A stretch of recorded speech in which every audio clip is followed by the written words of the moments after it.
Olá, gente, tudo bem? Esse é o nosso terceiro encontro remoto, né? Dessas nossas atividades é, extracurriculares, letivas, né?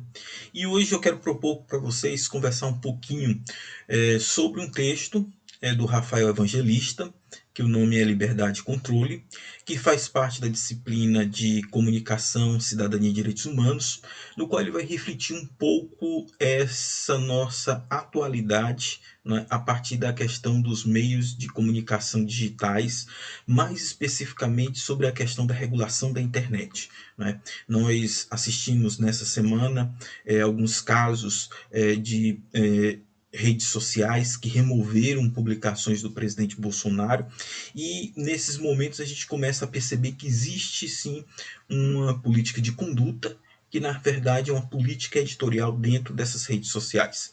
E ela vai muito mais do que simplesmente esses atos que se tornam mais visíveis quando se remove algum vídeo, alguma foto, alguma imagem que vai contra a política de uso dessas redes sociais. E aí eu queria fazer uma reflexão com vocês, porque esse é um momento também da gente pensar como é que nós podemos reorganizar, além das nossas vidas, a questão do uso da internet e das mídias sociais. Como eu disse para vocês, o texto é esse: liberdade é controle. Eu vou colocar um link nos comentários. E ele começa falando exatamente esse poder que esses grupos de comunicação que estão nas mídias sociais eles possuem, né? Você pensar hoje em dia, 5 empresas mais ricas do mundo, elas são todas dessa área de tecnologia da informação, né? Você tem em primeiro lugar a Apple, depois Microsoft, em seguida a Amazon, depois o Google e o Facebook. Então, as 5 empresas, segundo a Forbes, mais ricas do mundo são essas empresas, e é claro porque elas possuem um poder muito grande na vida das pessoas. E eles acabam filtrando as informações que nós temos acesso, porque boa parte das informações que nós temos sobre o mundo estão mediadas pela internet. Então, esse filtro existe, né? E esse filtro é um pouco mais sutil. Né? Enquanto na mídia eletrônica, que tem uma limitação, rádio e televisão, das quantidades de informações que vão circular, das quantidades de informações que vão passar, essa mídia digital, como não tem essa limitação, ela faz esse controle invisibilizando determinadas publicações e tornando outras mais visíveis. Isso aí está lá naquela história dos feeds de notícia, né? Então, enquanto uma determinada publicação que gera um determinado engajamento ou que tem um patrocínio, ela aparece de forma mais frequente, mais constante, ela é entregada a mais usuários, outras publicações praticamente ficam invisíveis, praticamente só quem publicou consegue ler, só quem publicou consegue acessar, porque não tem engajamento e porque não tem patrocínio. Então aí a gente já está falando que existem algumas regras, algumas decisões editoriais, não exatamente do que vai ser publicado ou deixar de ser publicado, mas mais especificamente aquilo que vai ter visibilidade e aquilo que vai ser invisibilizado, aquilo que vai aparecer e aquilo que vai ser ocultado, né, nas redes sociais. Então, o nosso contato com o nosso mundo, com a nossa realidade, passa por esse filtro que muitas vezes não percebemos, e ainda temos a ideia, não equivocada, de que há uma liberdade dentro dessas mídias sociais. E que essa liberdade é porque nós podemos publicar tudo. Mas publicar tudo não significa que tudo que é publicado é visto. Tudo que é publicado é entregue. Muita coisa que é publicado não é visto e não é entregue. E nesses critérios, dentro dessa política editorial, o que nós temos visto é o predomínio de uma desordem informacional. Não é? Que desordem é essa? Movimentos antivacinas, terraplanismo, né, negacionismo climático, nacionalismos xenofóbicos, homofobia, intolerância tem predominado. É o que nós vemos muito constantemente circulando e repercutindo nessas mídias sociais. Isso é por acaso? Né? Essas políticas editoriais desses veículos dessas plataformas, elas contribuem para que esse tipo de informação que leva para acirrar os conflitos sociais, ela seja a informação que mais circula nas redes sociais, né? O Facebook, o Google, né? Eles têm alguma culpa nisso? Né? Essa é a reflexão que esse texto nos leva a fazer.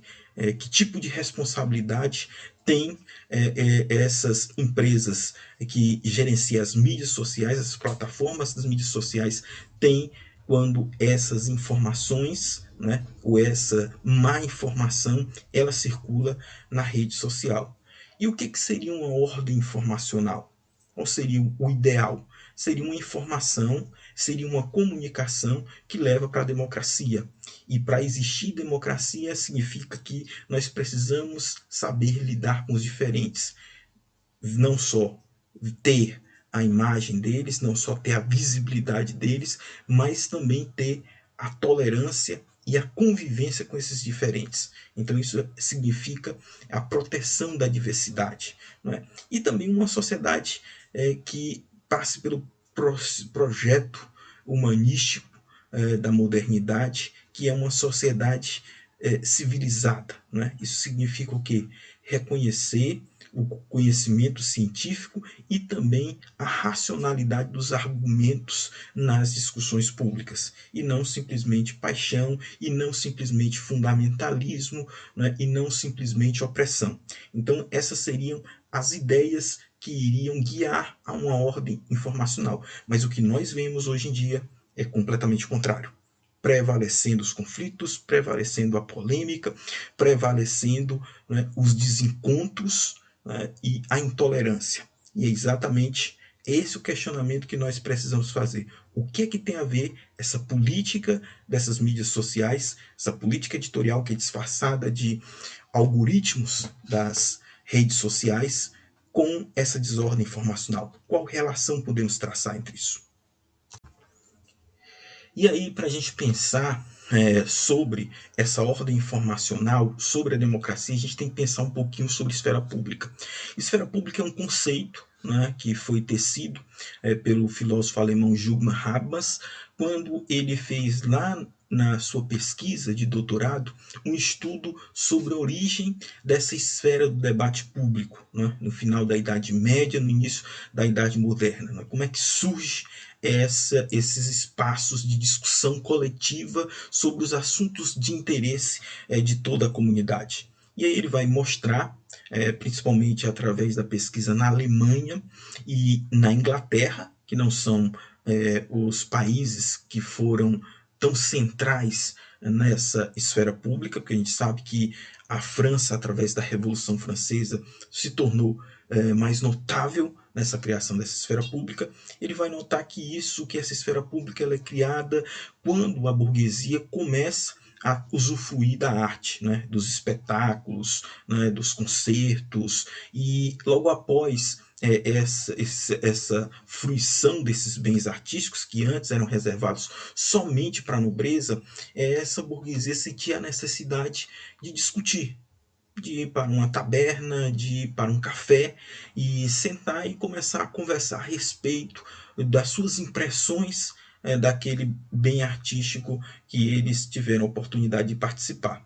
Em alguns casos, né, o Habermas chegou a notar que, como nem todo mundo se encontrava, nem todos os burgueses iam para a mesma apresentação, alguns escreviam as suas impressões, né, em papéis que deixavam dentro lá de um jarro, em que depois, quando os outros que forem assistir esses espetáculos passassem nessa taberna para discutir a respeito dos mesmos, eles pudessem resgatar essas informações. É claro que depois, com o estabelecimento do Estado de Direito, essa esfera pública que antes ela era meio privada, ela era meio escondida dentro desses ambientes de clubes, né? Esses ambientes de tabernas, esses ambientes de cafés, ela passa a se tornar uma esfera que é gestada principalmente através dos meios de comunicação, né? Essa expressão a respeito das opiniões, do que estava acontecendo, das decisões que tinham sido necessárias tomar, né? Elas passam a ser discutidas através das opiniões que circulam nos jornais, né? E, claro, através das assembleias, através das câmeras de representantes da população. Para a gente pensar essa ideia de que as deliberações a respeito da vida pública elas têm que passar pelo crivo desse debate, né, organizado, seja através dos meios de comunicação, seja através dessas câmaras de representantes, a gente tem que pensar que essa esfera pública ela vai ser organizada de forma funcional, inclusiva, né, e que ela possa criar o consenso. Para isso aí, você tem que ter pelo menos 3 pré-requisitos básicos. Primeiro, você tem que ter garantida a liberdade de opinião, que ninguém vai ser constrangido, perseguido por expressar sua opinião. Segundo, você vai precisar que as pessoas tenham acesso à informação de qualidade, que é o direito social à informação. E terceiro, que você vai ter um sistema midiático, meios de comunicação que vão apresentar essa diversidade, pluralidade das ideias que circulam na sociedade, que vão dar oportunidade das diferentes vozes poderem se manifestar, né? O que, é claro, não acontece nem com a mídia eletrônica, nem tampouco com a internet, porque, repito, as vozes na internet de grupos que são marginalizados, na maioria das vezes elas são invisibilizadas, não é? Quem tem voz na internet, quem consegue ter repercussão dentro da rede mundial, dentro das mídias sociais, são aqueles que possuem muito engajamentos de seus seguidores ou aqueles que têm condições de patrocinar, de impulsionar as suas publicações. E óbvio que para isso é necessário você ter condições históricas assimétricas, né? Que todos tenham as mesmas possibilidades de fala, que todos tenham um certo equilíbrio entre a visibilidade que todos podem possuir. E isso, é claro que é muito complicado você pensar em sociedades que têm uma desigualdade social muito mais profunda, né? Que as pessoas sequer têm acesso às condições mínimas para ter a dignidade das suas vidas, né? Então, como é o caso das sociedades nossa, que são sociedades colonizadas, que não passaram pela Revolução Francesa, né, que não passaram pelo Iluminismo, que não passaram pelo Renascimento. Nós temos uma história bem diversa a essa. Por isso que o Martim Barbeiro fala de um mal-estar cultural. O que significa esse mal-estar cultural? Nós vivemos em sociedades que têm como pré-requisito você possuir o domínio da cultura escrita, e nós não vivenciamos essa cultura escrita, né? O que nós temos é uma predominância muito grande de pessoas que não têm hábito de leitura, né? Ou são até têm uma alfabetização até precária, né? São chamados alfabetizados funcionais, que geralmente só sabe escrever seu nome, ler alguma coisa ou outra, mas não tem a capacidade de ter acesso a um conteúdo mais aprofundado através da escrita, né? Então, como é que nós vamos participar de um espaço que exige essa profundidade, que exige, né, essa capacidade de raciocínio racional, se nós não temos esse subsídio, se nós não temos esse suporte, né? E aí você nota o próprio uso precário que nós temos na internet, né? Como as pessoas têm dificuldade de usar a internet, não só por sua burocracia de determinados aplicativos, de determinadas competências, mas até mesmo na escrita, né?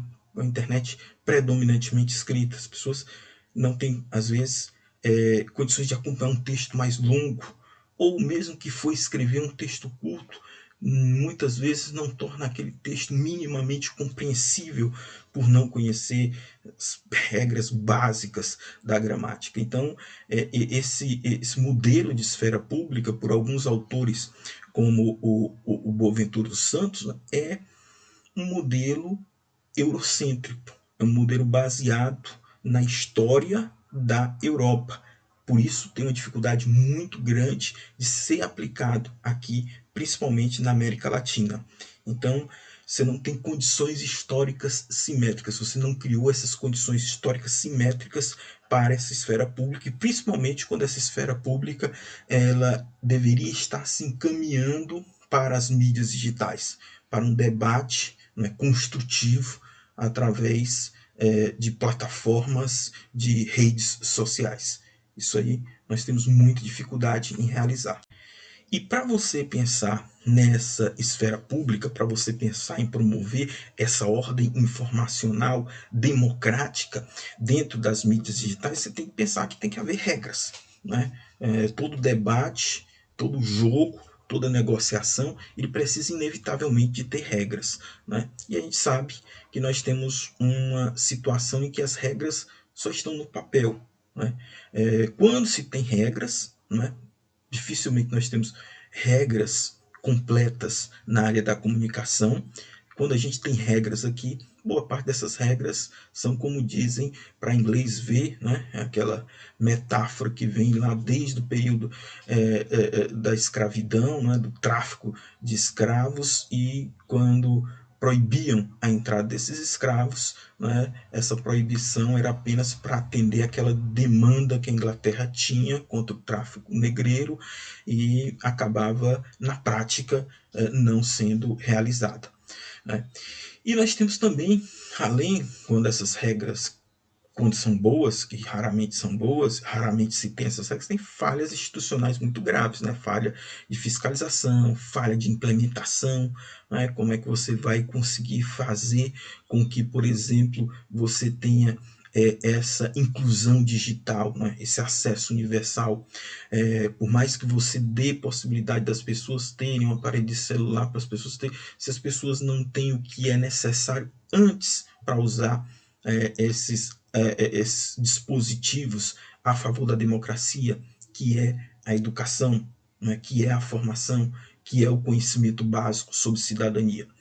E dentro de sociedades neoliberais isso fica bem mais complicado, porque a ideologia neoliberal parte do princípio de que deve o Estado estar a serviço do empreendedorismo individual, para que alguns poucos indivíduos consigam ter uma determinada ascensão social às custas da exploração de outros, e tudo isso ser encoberto, né, ser naturalizado por essa ideia de que esses indivíduos tiveram um determinado mérito, né, e que o mercado é livre e o mercado vai governar a vida de todos nós, sabendo que muitas vezes esses interesses do mercado eles não são suficientes para a vida social, porque o interesse desse mercado é um interesse egoísta, é um interesse de quem consegue ganhar mais. E isso aí a gente chama de darwinismo social, né? É a legitimação da economia predatória, onde vai prevalecer os poucos, né? Os mais fortes vão prevalecer, e aqueles mais vulneráveis têm que se extinguir, né? Têm que ser extintos, né? Então essa daí é a base ideológica do neoliberalismo, em que, é claro, se reflete dentro dessa política editorial que nós estamos conversando, das mídias sociais, do Facebook, do Instagram, do WhatsApp, né, do Twitter. E essa ordem ou desordem neoliberal, né, que comanda essas políticas editoriais, esses algoritmos das mídias sociais, ela está na própria ideologia que tem origem à internet, né? A internet tem várias origens, né? Uma origem militar, né? Outra origem econômica, e nessa origem econômica você está a partir de um lugar que era muito privilegiado, né? No Vale do Silício, não só por causa das várias universidades de ponta, com grandes pesquisadores, com grande investimento em conhecimento, mas também porque o Vale do Silício é uma sede do capital especulativo, né? Se tornou lá um grande imã para atrair investidores de risco, né, que apostam, né, em alguns projetos que são feitos por esses pesquisadores, e que, é claro, eles vão usufruir seus lucros a partir de quando esses projetos conseguirem ter algum êxito, conseguirem ter algum sucesso. Então, essa ideologia californiana, que alguns autores chamam, né, que deu origem a esses processos de digitalização que a gente conhece hoje em dia, né? E aí você tem tanto os ideais daqueles estudantes, ideais hippies, né?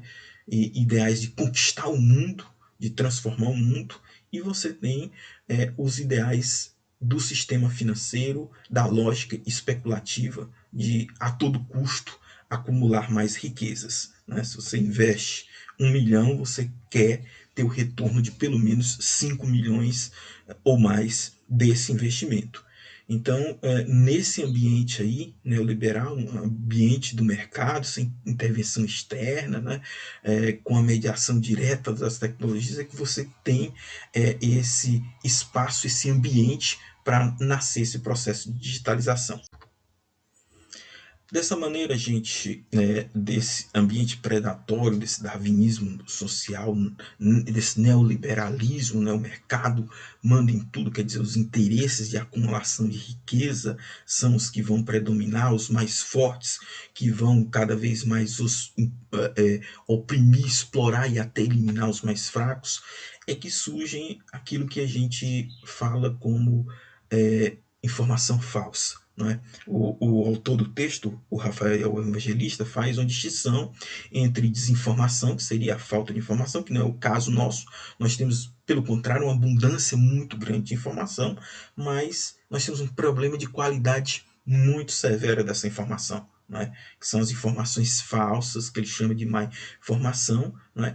E essa informação falsa, ela é o que alimenta essas plataformas, né? O que possibilita que essas plataformas tenham tanto engajamento e tenham tanta audiência. Né? E isso aí é o que tem adotado, né?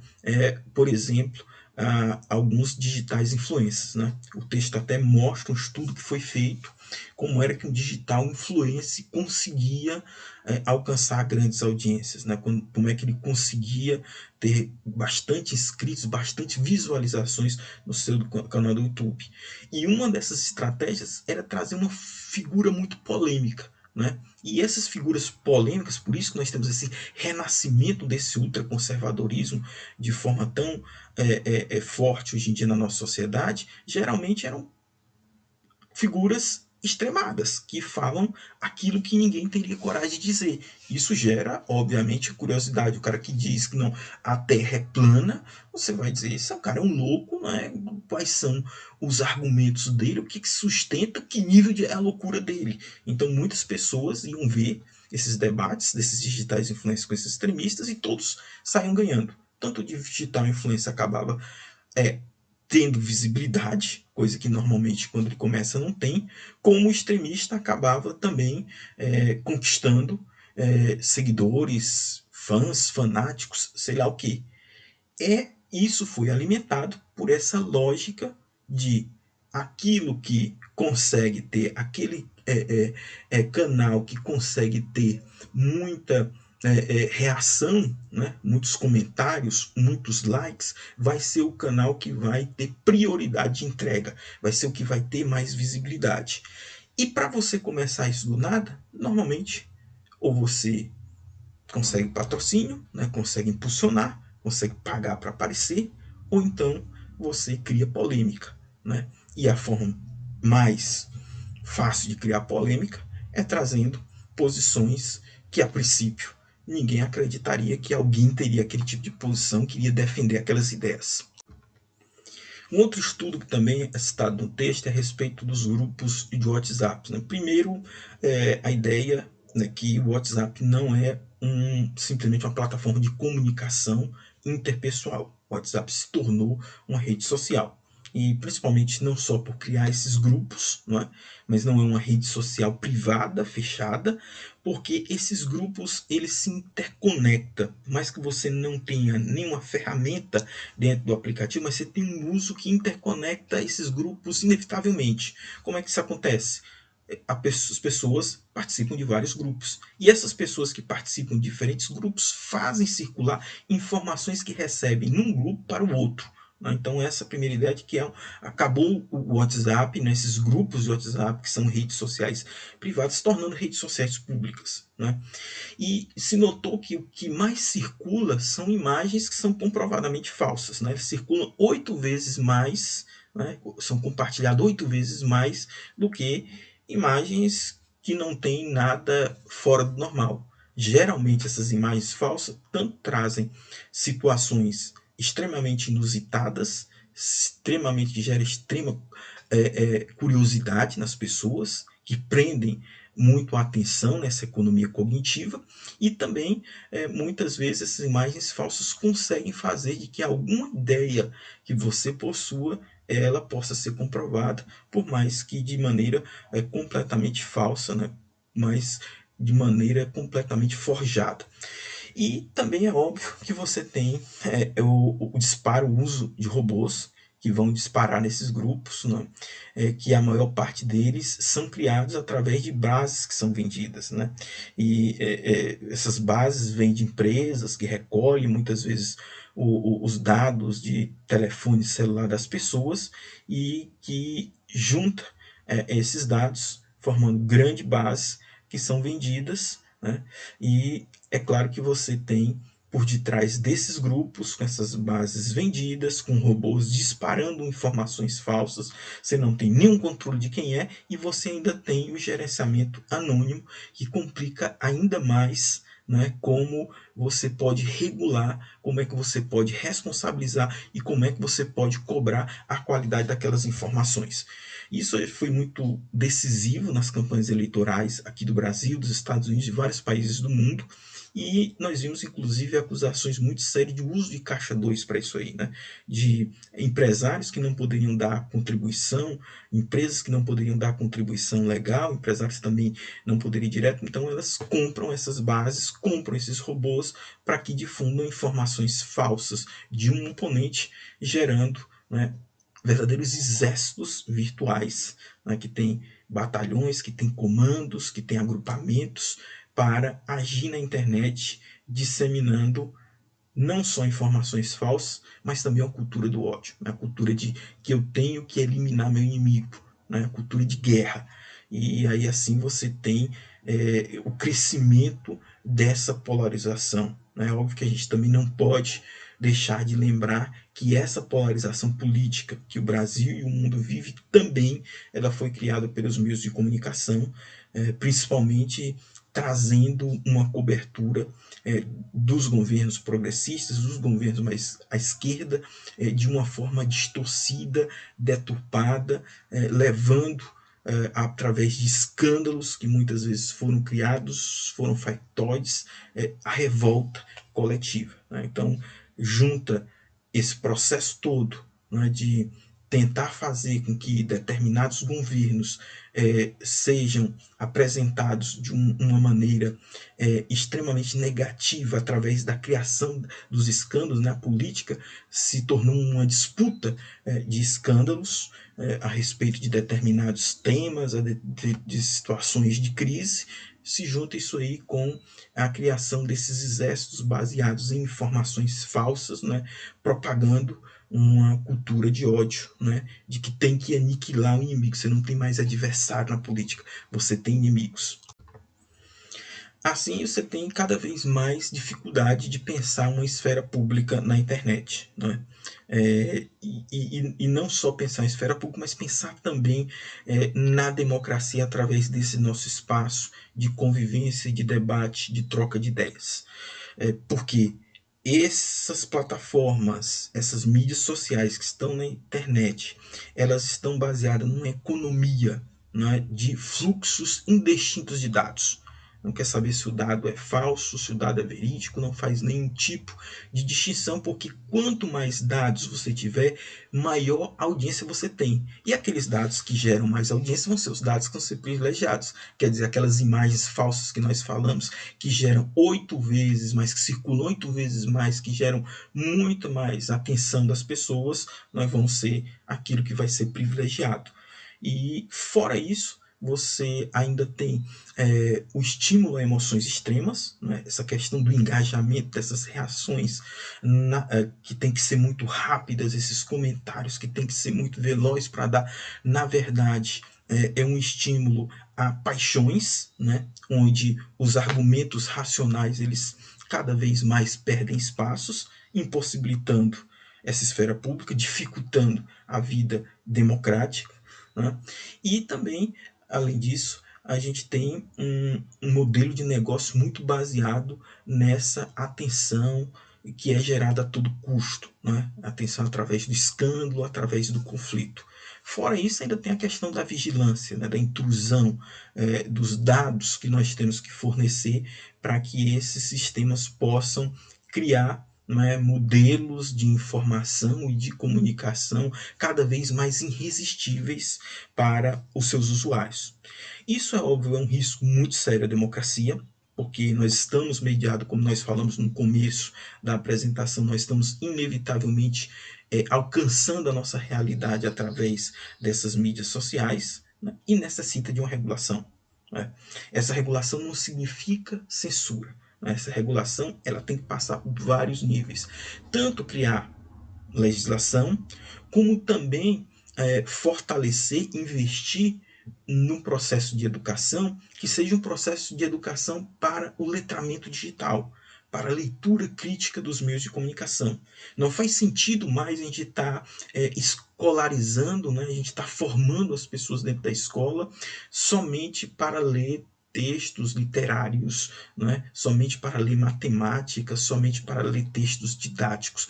A gente tem que formar para saber ler a televisão, saber ler o rádio, saber ler a internet, saber como checar uma informação, como desconfiar de uma publicação, né? E como encontrar fontes, né? E ter também etiqueta para se relacionar dentro dessas mídias digitais. Né? Então, eu acho que essa é uma reflexão que pessoal que vai fazer a disciplina, que está fazendo a disciplina de comunicação, cidadania e direitos humanos, vai ter uma oportunidade de a gente aprofundar um pouco mais. Né? A gente já está debatendo um pouquinho sobre isso na disciplina de comunicação, fundamentos da comunicação e do jornalismo, então a gente vai continuar também debatendo sobre esse assunto. E lá o pessoal de assessoria de comunicação também precisa entender essas estratégias de visibilidade nas mídias sociais, porque inevitavelmente vai ter que fazer projetos para que seus assessorados conquistem essa visibilidade. Como nós vimos, né, acho que como todos vocês sabem, nós tivemos um adiamento, uma prorrogação da suspensão das aulas. Né? A universidade vai suspender até o dia 9 de abril, muito provavelmente vai suspender por mais um período. Né? Essas doses elas estão sendo de suspensão da aula, elas estão sendo muito econômicas, porque nós temos uma conjuntura política que infelizmente ela é muito instável, né? Nós temos de um lado autoridades sanitárias dizendo uma coisa, outro lado empresários e alguns governantes dizendo outra. Então é claro que a opção do Conselho Universitário foi fazer tomar essas decisões, né, de uma forma mais econômica possível. Mas nós sabemos, pelas informações que nós tivemos dos outros países que estão vivendo essa pandemia, como a China, que não demora menos de 3 meses, né, esse processo de suspensão de aulas. Então, assim, muito provavelmente deveríamos retornar, na minha opinião, e aí uma opinião bem pessoal e bem especulativa, após julho. Né? E é óbvio, e aí o semestre, nós sabemos como é que vai ser o semestre 2020.1. Se vai continuar existindo, se vai estar sobreposto com 2002.2 ou se vai cancelar o semestre 2002.2.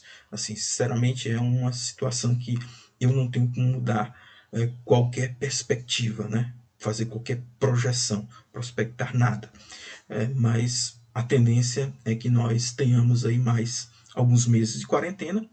Vou ficar aqui conversando com vocês, tentando trazer alguns assuntos que possam estar relacionados com essa nossa vida em casa. Né? E espero que todos estejam bem, né? E muita saúde para todo mundo. Um abraço.